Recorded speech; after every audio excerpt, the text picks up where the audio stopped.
I lost you. Oh, Can okay. you hear me now? Yeah, Okay. it was just the little thing saying that they started recording. Okay. Anyways, so today we have Raymond Lang. He's an Air Force veteran in the medical administration field in the Air Force, and then went on to work in healthcare IT, and now is a project manager at TIAG, Yes, which ma'am. I apologize, Raymond. I could not find what that stands for, so you'll have to tell us. But That's they are a fine. government contractor, correct? Yes, ma'am. Yeah. So, So go ahead. yeah, thanks again for being here. And why don't you go ahead and start with just your story of, how you went from service to what you're doing now. All righty. So good morning, everyone. Like you said, my name is Raymond Lang. I served in the Air Force for 9 years. I separated at 9 years. So a little bit about me. I'm from Sumter, South Carolina. Um, yeah, I was born in New York, but moved down to Sumter, South Carolina. That's where my pops was from. So we moved there, small town. If you ever been stationed at Shaw for the Air Force people, you know it's a Yep. very, very small town. Been stationed there. Um, oh, you that's crazy because I Yep. actually was stationed there too. So my first duty station was Dias, and then I was stationed at Shaw, and then I went to Bowling, and then I got stationed at Fort Sam. That was my last duty station.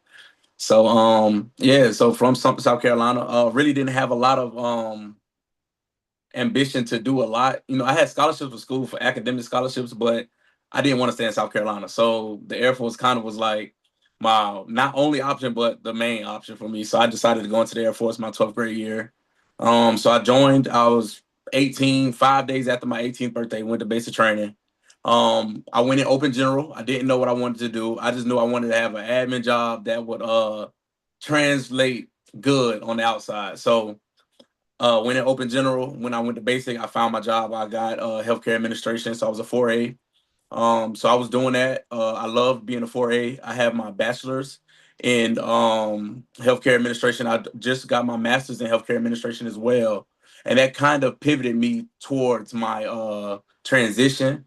So I was doing IT in the healthcare field. So basically, I was doing the healthcare administration, but I was doing IT. So that's a part of it. So basically, when I was doing IT, I kind of fell in love with computers, but I also liked the healthcare administration role, doing the paperwork side, seeing the business side of the healthcare, but not actually in the nursing, but like in healthcare. So that kind of like said, okay, well, let me see if I can get my degree in it. Got my associate's, bachelor's, just got my master's in it. So basically my last tour here, Fort Sam, I was doing a kind of a special duty. It wasn't a special duty, but it was working for DHA, the Defense Health Agency, and I was doing IT for them. So with that, I got here in 2022, but around that time I also knew that I needed back surgery. So that kind of threw like a monkey wrench into my whole career, basically. So in 2023, I had back surgery. I also had my first child. He was born. So I kind of had to make the tough decision of I knew eventually I'm going to need another back surgery. I was 26. That's not common to have a back surgery at 26, but I had an L3 and L5 fusion. I had a slippage in my back. So that I kind of knew that I wasn't going to be able to serve for long. So they started the MEB process. But everybody knows in the Air Force that has been in the Air Force, the MEB process can be either a short one or a long one. So I had my back surgery October of 2023. My separation was July of 2024. So they was saying, "Oh, I'm gonna put you through an MEB." They came back June 2024 saying, "Okay, we want to give you an MEB." It was my separation in July. I already started my process. I didn't know what to do. I already went to TAPS and everything. I was getting my ducks in a row because I thought, well, maybe if they didn't do the MEB, then I didn't want to be stranded, not knowing what to do when I got out. So I decided to, go to TAPS, get myself together. I was already in school, so I was lining up, doing my resume, sending a resume out to people. The same thing most people do, sending a resume, reaching out to people, calling people, just trying to figure out what will stick. And so June, that's when they told me they wanted an MEB. I denied the MEB because I already had a job. I had a job lined up. I took my terminal leave. I started working my job. I informed my leadership. I had like, hey, I think I'm done. I was okay with my decision because I knew that all I needed to do was get my foot in the door. So I decided to deny the MEB. I know a lot of people like deny MEB. I know I could have got medically retired, but for me, that wasn't my passion to get medically retired. It really, and if you know, if you get medically retired, you don't get the benefits of the money. You just get the retiree like healthcare and stuff like that. I knew I was aiming for 100%. So I got out knowing I was going to get 100%. So I just denied the MB. My wife is also active duty, so I still have TRICARE. So for me, that was probably the best option because I just already started getting my foot in the door on the outside. So my first job was it was kind of a help desk. It was IT support specialist. Everybody was security plus, security clearance. I know for a fact everyone's doing the same thing, reaching out, trying to figure out, okay, do I want to do help desk? Do I want to do cybersecurity? Do I want to do networking?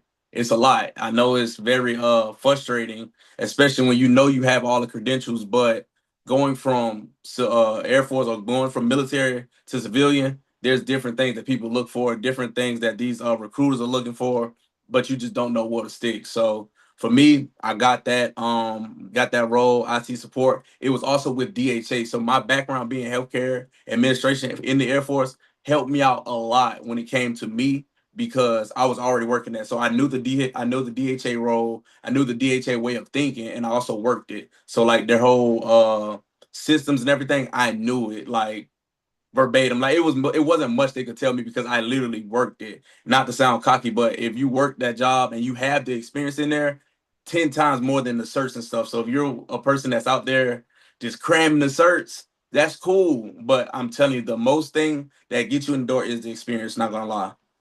So that kind of helped me. And then so I worked that from July up until this April. I was blessed. I got my PMP. If everyone doesn't know about the organization O2O, I went to O2O. Basically, they give you one free cert for active duty, military spouses, veterans, all of that. They help you get one free cert. So I went through them to get my PMP. I started the process in January and I got my PMP in March. I know that's kind of fast. A lot of people are like, you got your PMP in March, but I was already studying for it. I knew what I had a plan in my head, and I just knuckled down and I said, this is what I'm going to do. So I got my PMP in March, and I had my first interview like a week after I got my PMP, and I was signing in with the company TIAG, which stands for the Informatics Applications Group. Signed my signed my paperwork in April. I was working the beginning of April. So that's how I got into this role. I really kind of networked myself into this role because the position that I'm working now, I'm a project manager in the same building I was working in when I was in the military. So I just came in with shirt and tie, and everyone was saying, "Is that Sergeant Lang?" Yes, it's me. I'm back just as a civilian. So yeah, I kind of networked. I got on LinkedIn, talked, reached out to people. I didn't reach out to anyone that was actually hiring. I didn't reach out to anyone actually hiring, but I reached out to people that was inside the company just to see how the company was. What were they looking for? What did they need? Did they know anybody? Did they have any point of contacts? So I was just doing that, just going to different companies and just seeing, okay, who works there, how's the environment, stuff like that. And that's how I actually got connected with the director. Like it so happened that I actually did get connected with the director, and he basically kind of pulled me in himself. So he was a part of the hiring process, and I just sat down, talked with him, told him, man, I'm 28, 20, I'm just turned 28, but I'm 27, young, ambitious, 9, 10 years in the military. I know if you, and trust me, everybody that's going through this, if you have any military background, any military experience, don't let anyone tell you that a project manager is not your role. If you work anything, any project, anything in the military, it's project management because it's a start and it's an end, point blank, period. So if you need help with that, reach out to me. I can help you with that because everything, as long as it has a start and an end, it's a project, man. So all of us are project managers in some way, shape, or form. But that's me. That's how I got here in this company. So That's awesome. And I love that you say you networked your way into it because that's like the textbook, like that's the dream for all of us is to follow the great advice we've been getting from so many people right. is to do that networking. And I love to hear that worked out exactly the way we all hope it would. Um, let's see. So you got your PMP before you got into this job, Yes, ma'am. did you do you think that that's obviously it's good to have if you're going for any kind of project management job, but do you think there's still a solid chance for folks to get in using that military experience like you just talked about prior to getting a PMP? So it all depends on for one, what do you want to do, and two, like what jobs are you looking for. So for me, when I was just looking for just IT, healthcare IT, that's very vague. Like, because you can do anything in like IT, like healthcare IT. It can be networking side, it can be data analytics, it can be a lot of stuff. So you just kind of have to narrow it down. What exactly do you want to do? So for project management, if you're not the person that wants to control meetings, wants to take all the nodes, have plans, process, and stuff down to the T, then I wouldn't say look for a project management position. You can look for other positions without being a project man. Like there's a lot of manager positions that's not project managers, but if you're looking for a project manager position, then I would say yes, the PMP is probably the stamp of getting a project manager position because I mean most companies, I mean, they look for ITIL now. That's for the IT side. They look for ITIL version 4, but if you want a project manager position to go in there having that PMP certificate, that kind of shows that okay, well, at least they have some type of knowledge of project manager. Now, having a background in the military, it'll get you it'll 9 times out of 10 get you an interview because a lot of these companies say veteran friendly. That's kind of what they have to. That's how they get their business because they know that 9 times out of 10 they're contracting with the government, so they know that okay, you have at least discipline to work in this environment. But now, when you come to the PMP, that says okay, well, I have the education, just like for the folks that have Security Plus, you can have Security Plus, but will that get you in the door? Will that get you a job? Not necessarily, because now they're looking at okay, what education do they have? Do they have the background? Do they have the experience? Do they have the drive to actually continue in education? So the PMP, it all depends on what you want to do. But if you are going for a project management position, I would say yes. You might want to have that before even applying because when I applied for this position twice. So when I first applied for the position, I didn't have my PMP, but I met with the director. And that was the first question he asked was, "Well, when are you going to have your PMP?" But on their website, it says PMP highly recommended. It didn't say you needed to have it. So that's why I applied. And so when I sat down and talked with him, he said, "We know it says that, but," he said, "Maybe we need to change it." Because I was like, "Yeah, y'all might need to change that." But at the same time, he was like, "This is a qualification that you got to have, especially when it comes to contracting for the government, because they want to show that this person actually has the knowledge to be a project manager." So that's why I rushed ahead and took my test because he told me that, and I knew the position was still open, so I just went ahead and got the PMP so I can get in there. Yeah. Monique, do you have a question? Hi, yes. My name is Monique. Nice to meet you. I think it's awesome. Congratulations on all your accomplishments. I am also studying for my project management certification, and I was wondering, in your role, have you seen that IA, or I'm sorry, have you, like AI. artificial intelligence has been helping you in that role, like as far as scheduling work activities or have what your ear to the ground, have you heard any or experienced anything with that? So that's funny because like probably like a month ago, we had a whole like meeting about this. So for me, I use Nipper GPT, Chat GPT because I'm sitting in hour-long meetings, right?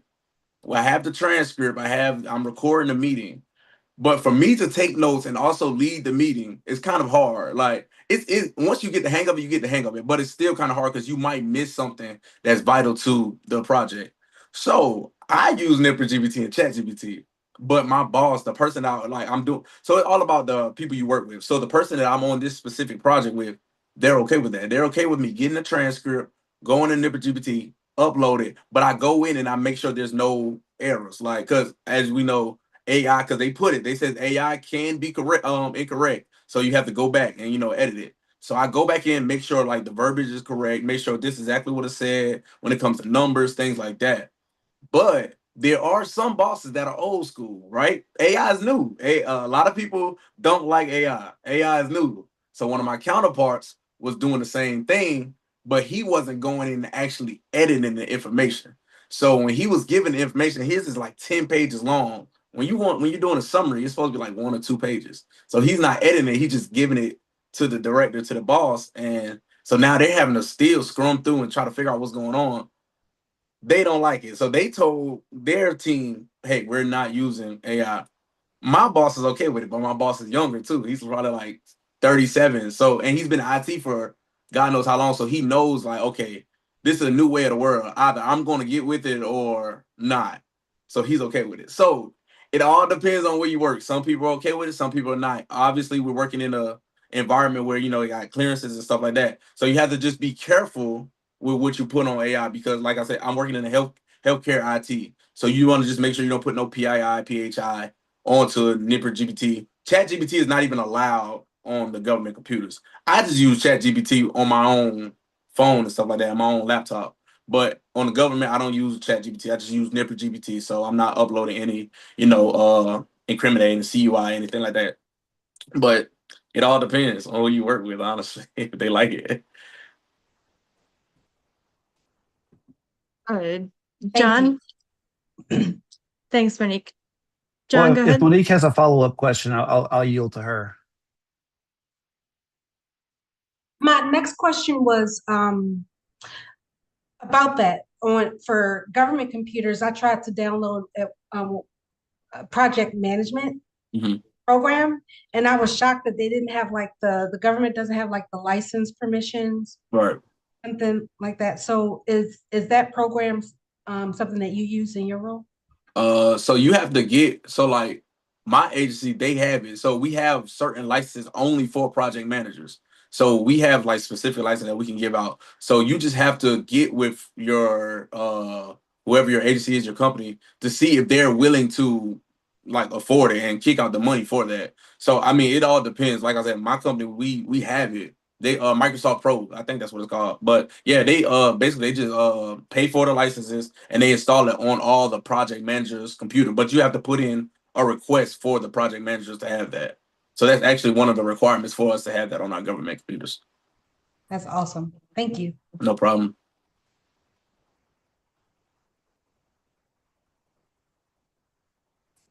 John, go ahead. And All sorry, right. Monique, I didn't realize you had a follow up. That's my bad. Go ahead. So, hey, right, I'm John. Also looking into like the risk compliance, project management, that type of stuff. So I'm actually on TIAG's website right now looking at a job. Correct me if I'm wrong, but this is mostly like remote work, right? So it depends. I know up in Virginia, they have a couple IT positions that are fully in Mm, office. My job is hybrid, so I go into the office. I'm just home now because of obviously the government shutdown, but I do okay, go into the office a few days out of the week. It just depends on like who you're working with and what who's the contract with. But most okay, most jobs are remote, but some of them are in office, like depending on if like the high IT jobs, like specifically IT jobs, they're mostly all in office. yeah. So this is a project manager job that I'm looking at, and it says fully remote. In South It says Carolina, your work. What was that? the one in Mount Pleasant, South Carolina. That's the one. Yeah. So I'm in Charlotte. Okay. So not too far away. But then we're talking about traveling to North Charleston. Not bad. Just did that drive the other day. But also Greenland. Mhm. What is the possibility of having to like travel to Greenland for this project? Most likely you're not probably going to travel because the only reason why they say traveling, like, because I think it says like 25% travel reimbursement. The only Yeah. reason why they say that just in case if the team needs the project manager to be there. 9 times out of 10, the team do not need the project manager to be there. Some projects they do, they would like to see put a face to the name. Some projects, most projects don't. That's just a project because I read on that, but that's a logistics project. So they're moving a lot of stuff. They have a lot of moving pieces. So that's the only reason why it says travel reimbursement, stuff like that. Will they need you? 9 times out of 10, no. They probably won't, because the project team lead over there, they're 9 times out of 10 on their computer all the time. But it's just the thing, they will most likely want someone in that region only because if they do decide to have a sit down meeting, sometimes they like to gather like probably like once a month, but that's Yeah. not it's not common at all. Yeah. Yeah. If I were to get this job and y'all want to send me to Greenland, okay, but we gonna have to have a talk afterwards. Yeah, it's not common at all. Hey, thanks so much, man. No problem.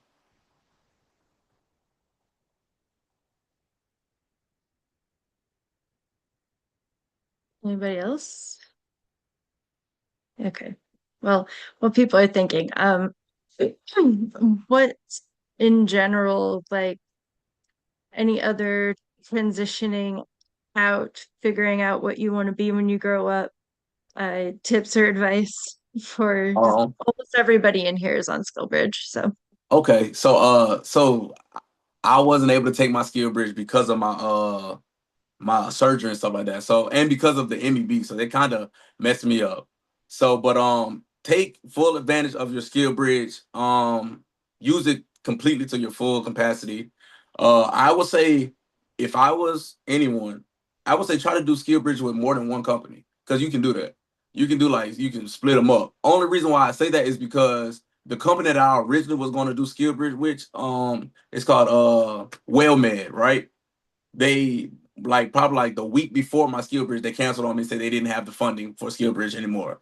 So if I had other options, I would have been able to, reach out. And also a lot of companies, you might do skill bridge with them, but I was told the honest truth that sometimes they use you for, your ability to work for that moment, and then once you're done, they're not looking to hire you. I'm not sure how true that is, but that's what someone told me. That's actually somebody at a company told me that they wasn't looking to hire. They were just using people for internship just for the meantime.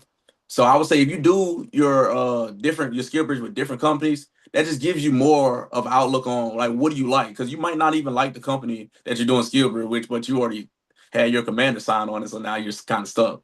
So I would say just try to do that if you have the time. Also, resumes, like while you're doing your skill bridge, have people in the company look at your resume, because I had probably 3, 4 of my mentors look at my resume.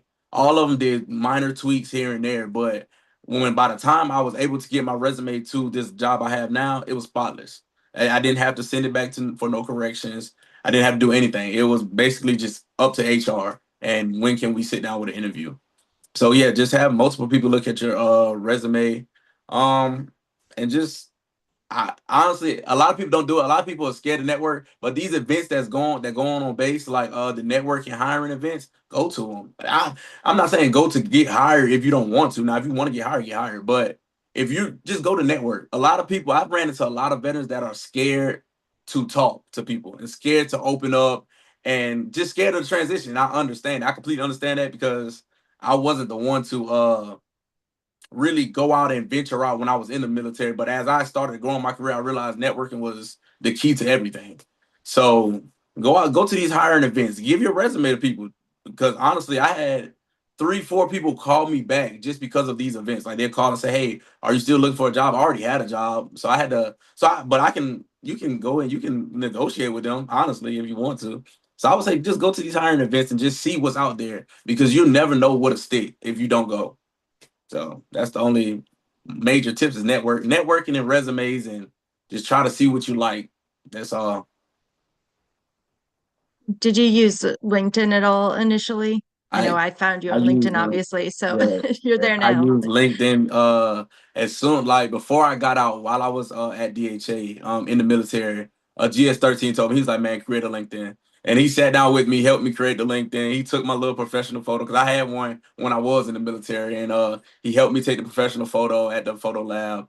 And yeah, and I used LinkedIn, and I got so many connections just off people that was in the military, and I was seeing old commanders at base I've never seen in years, and like they're reaching out to me. Then I'm seeing all these other people that retired already. They're reaching out to me. So you never know, because some people do think about it, especially if you had a great impact on them. They'll be looking for you, like surprising. They'll go in the global. They'll go on LinkedIn. They'll go on Facebook. They'll search for you. So Mhm. if you have that LinkedIn profile, you never know how marketable you'll be. I had a my old first sergeant when I was at bowling. He has his own company down in Alabama, his own IT company. And as soon as I got out, he reached out to me. He said, "Are you thinking about transitioning to Alabama?" Absolutely not, sir. No. But he reached out, and so that was a connection right there. But he stays in touch with me. He sent me a bunch of things for my CASP certification. So yeah, you never know. So LinkedIn is I stay on LinkedIn more than I be on Facebook, honestly. So definitely create a LinkedIn, even if you're not gonna use it, just so people can search you. So I would say definitely have a LinkedIn.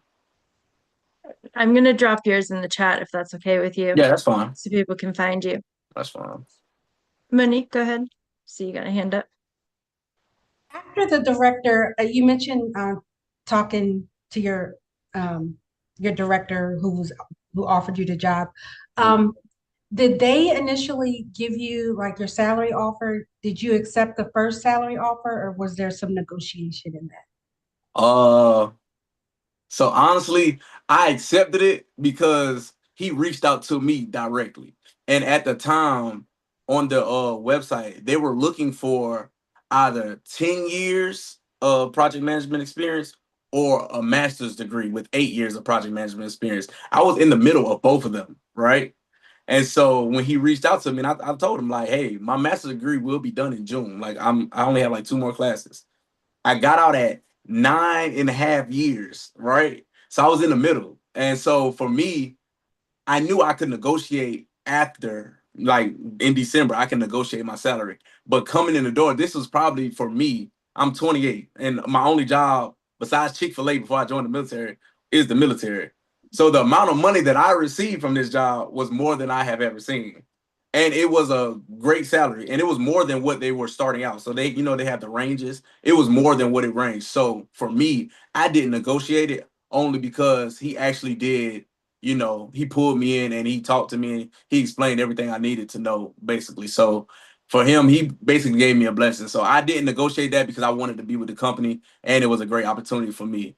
But I would say if you know you are highly qualified, if you know you're over like the qualifications, negotiate it. The only thing they can do is either negotiate with you or say no. I mean, but they're not going to say, especially if they're needing someone, they're not going to say no. And it's okay to negotiate. You don't have to get lowballed just because, that's your first offer. I've turned down a job at University Health here in San Antonio because they wanted to lowball me. I was like, no, I'm not. Yeah, no, I'm not going for that. So I would say definitely negotiate. If you know you have a strong chance, negotiate.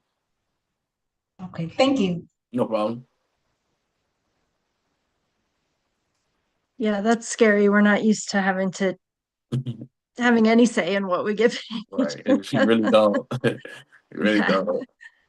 Oh, and I can add one thing. So a lot of times these companies they will negotiate pay with benefits, right? I know a lot of times the veterans, most of you probably are veterans. You probably won't need healthcare. You might need dental because trust me, I do not play by my teeth. And the dental for the VA, I know here in San Antonio is backed up. So I would say get dental insurance, but they try to negotiate different benefits. Oh, we have so many benefits, 401k, XYZ. If you don't care about any of that, you have healthcare, you're going to get healthcare besides the one they're offering you, or you're going to just use the Champ VA, the VA healthcare. You can negotiate money. Say, hey, I'm a veteran. I do not need those things. I'm 100% permanent total. I have dental, but they're just backed up. So I don't need all these extra benefits. I'm looking for the money. You can negotiate 5, 10K. I'm not saying go negotiate 30K. That's kind of crazy, but you can negotiate. Start at 8K, go up 8K. See what they might meet you in the middle, meet you at 5. It's all negotiable. As long as in that range, what they put on their job offer, you can negotiate anytime. So I would say that definitely negotiate the benefits for the money if that's something you're looking for. Smart. What else y'all got?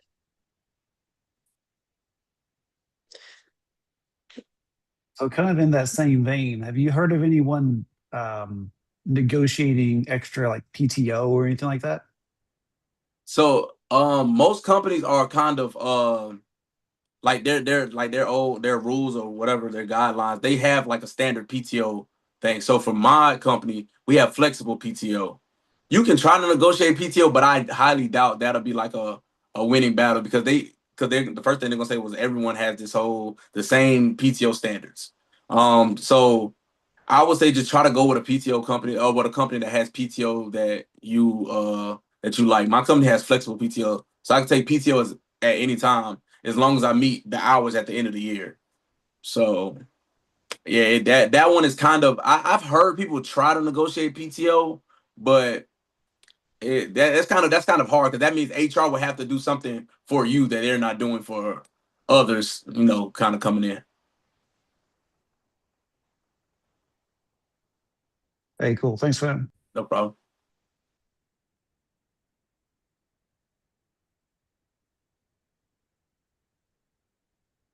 What other questions y'all have?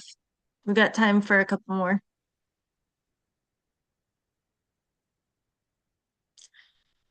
So I'll throw out there because I know this is a popular topic. Mhm. How was since you didn't do the medical retirement, you did the VA claim instead. How was that process for you? Was it difficult still? So my process was kind of easy only because I was healthcare admin. So I had all my documents and stuff before I got out. So Mm-hmm. but I would say definitely go ahead and request your documents. If you had any off-base treatment, go get that paperwork yourself if you don't have it and take it to medical records at your base and have them upload it again if they because they say they have it and they upload it, just make sure they do it again and keep a copy for yourself, that way when you're going to file your claim you still have that additional copy. But it's fairly easy. Just make sure you especially for the people that's in the Air Force, right? If you have your medical records, you'll go to a page. It'll say diagnosis, right? And it'll give you all the diagnosis that you were ever diagnosed with. It's probably in the beginning of your medical records. You can use those as your claims, right? Verbatim. You can write it verbatim what the doctor note says, and then you can go page by page and put the information, put the details on what your diagnosis was. How'd you get that? Did it improve? No, it did not improve. And put it X, Y, and Z. That way, when you're going to file your claim, all they're literally just going through because at first all they do is go line by line, see what you have. When they're looking at that, if you have all the documentation to match what you're putting, it's really not a fighting chance for the doctor to say, well, is this really a problem? They'll go and still do the evaluations, but it's listed right there exactly dates. I had it down to the times I went to the hospital because I mean I was healthcare administration, so that would have been crazy on my part to not do it. But it's fairly easy. Especially if you're in the San Antonio area, please reach out to me. I know a VSO personally. I can get you in the door as fast as possible, as fast as I can to help you get your claims. I use the Barrett County VSO. They were amazing. But yeah, if you need help just going over stuff, reach out to me. I usually just be able to skim through and help people. All of my friends that recently got out in the last 2-3 years, all of us have 100% permanent total. So just reach out to me. It's about the word game, it's about the word game, but you just have to remember it's long term. You have to use I believe it's a 48 CFR. If you want to sit down and read that, read it. 38 CFR. If you want to read that, you can read it. But they tell you in that exactly what to put, what each claim means, and X, Y, and Z, and what it relates to, the percentages and everything. So yeah, just you can just reach out to me at any time and I can help you out with that. But yeah, it's not hard. It's just a word game. You just have to remember. But if you was in the military, everything is a word game. So yeah. Yep. File your claims, kids. We none of us are the same as we were at 18. Definitely not. Yeah.